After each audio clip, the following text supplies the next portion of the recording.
السلام عليكم ورحمة الله وبركاته. معاكم السيد جمال من داخل نادي الزمالك، وآخر أيام تقديم أوراق ترشح لانتخابات نادي الزمالك، ومن أمام مكتب اللي هو تقديم الأوراق معانا الدكتورة شيرين فقي الإعلامية، ترشح على منصب عضو مجلس إدارة نادي الزمالك.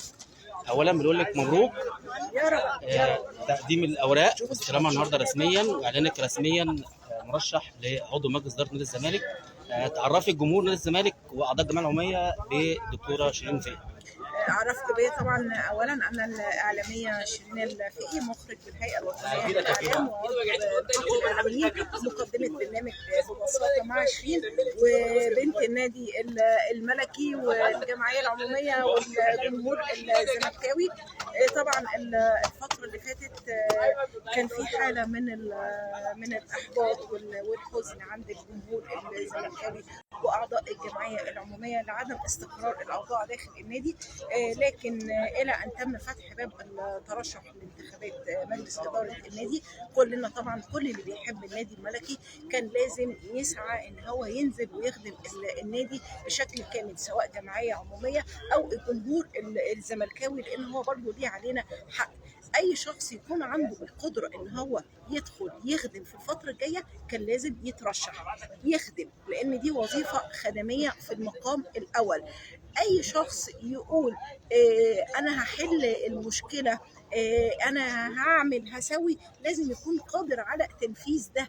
دلوقتي اللي عنده قدره انه يحل، اللي عنده الامكانيات الماديه ينزل ويدعم ويساعد، لكن اللي داخل علشان يشغل عقله ويشغل قدراته في انه يكون مصدر انه يجلب مصادر دخل جديده وفلوس تدخل للنادي عشان تقدر تحل مشاكل القيد ومشاكل المرتبات، دي اكتر مشاكل موجوده دلوقتي حاليا في نادي. تطوير كل القطاعات، الناشئين، الطايره، الباسكت، النشاط الثقافي، النشاط الاجتماعي، النشاط الفني، النشاط الترفيهي، النشاط الاعلامي.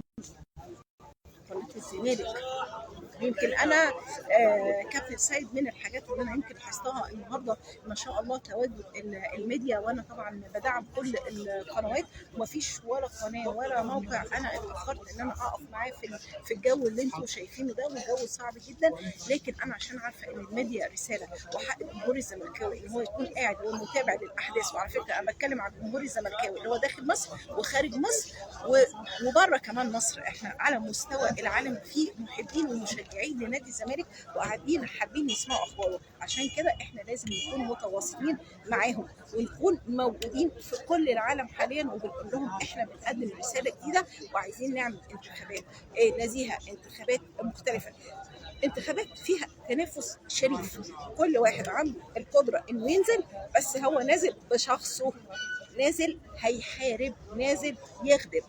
لا بقول انا بنت فلان ولا بنت فلانه ولا بنت عمي منطقه كذا، لا، انا نازله اسمي شيرين الفقي. اعملوا عليا سيرش على جوجل هتعرفوا انا شغلي عامل ازاي وقد ايه انا شغاله في المجال الخدمي، حتى من غير اي منصب.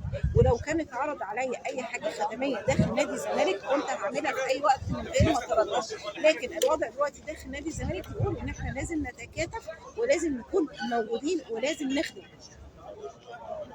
كل الدعم من الدكتوره شيرين. الدكتوره شيرين صوت المراه الزملكاويه، بنت متعقبه، فخر متعقبه، بنت زموره. كل الدعم للدكتوره، واستنونا في كتير مفاجآت النهارده، في مفاجاه مدويه ان شاء الله بعد قليل.